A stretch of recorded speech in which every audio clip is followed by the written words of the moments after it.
Now let's take a look at how Qradar would shut down the target attack in every phase of the attack chain. During this discussion, I'll introduce you to several key components of the Qradar Security Intelligence platform, including Qradar SIM, Qradar Vulnerability Manager, Qradar Risk Manager, and Qradar Incident Forensics. And while I won't bring this out specifically, remember that Qradar can also be purchased as a software as a service solution known as Security Intelligence on Cloud. Break-in.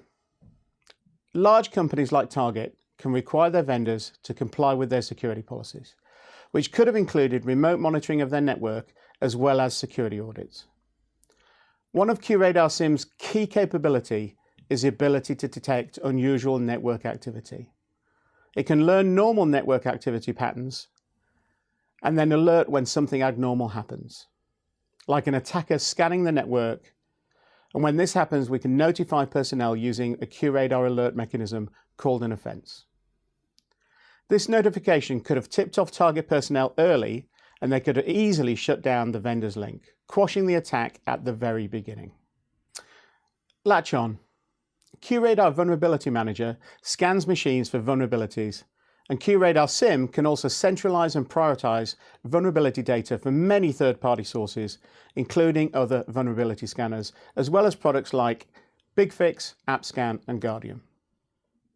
Qradar Risk Manager can then be used to prioritize machines by risk, ensuring that the most critical systems get patched first.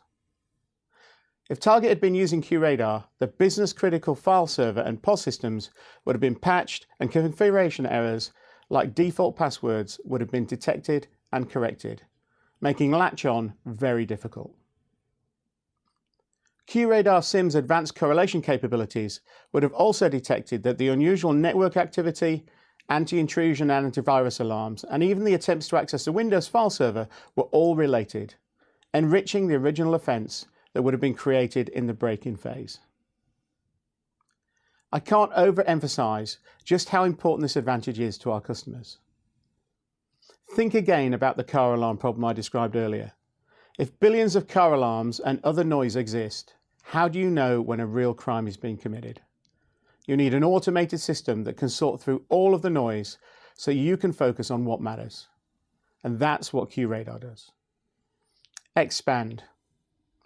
Recall that once the attackers hijacked the base operations server, they then began to scan for POS machines, which were then infected with the malware. Qradar SIM would have recognized that the hijacked server had never communicated with the POS systems before and would alert operators through the original offense. Also remember that additional anti-intrusion and antivirus alarms were generated. Again, Qradar would have detected that this was additional data, was relevant to the attack, and would also add it to the original alert. Gather. As in the expand phase, Qradar SIM would have seen the unusual traffic from the POS systems which had never communicated with the hijacked server, as millions of stolen records were relayed back.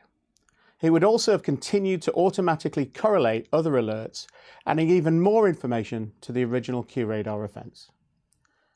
Are you starting to see why it would have been literally impossible for the target security analysts to ignore this alert, which would have continued to get more and more urgent as additional indicators of compromise were received?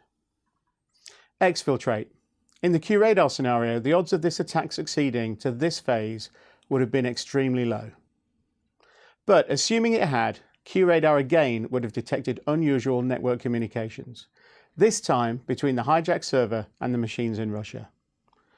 This data could have been used to instruct BigFix operators to quarantine the offending server, stopping the exfiltration in its path.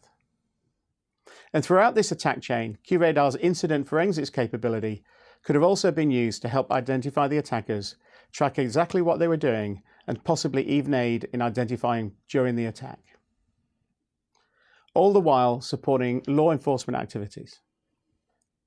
To summarize, Qradar would have detected unusual network activity throughout the attack, analyzing all of the data at its disposal to detect the attack early in the process, continually adding more data to the offense as it was received.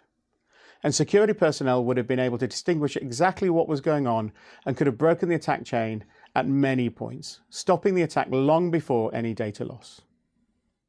And Qradar's ability to prioritize vulnerabilities and patching might well have prevented the initial break-in from happening at all.